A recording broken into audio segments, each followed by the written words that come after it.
my name is Pastor Daniel Amandishe. Ndrukufara, as we start this podcast, one of the things that I've realized in our generation is that the most key and important office in our generation is the office of fatherhood.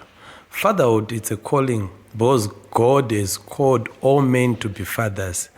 But even if it's a calling, people must be trained.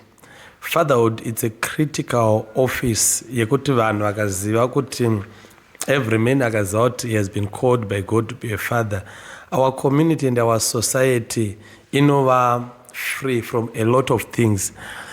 One of the things that I've realized over time, I was speaking to some other young people in Chiti, you guys, you must know that every man needs a father figure.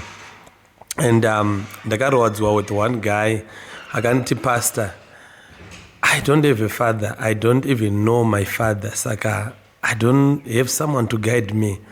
And I told him that even if you don't have a biological father, but you can have an adopted father, a mentor, a man who can stand up as a father in your life.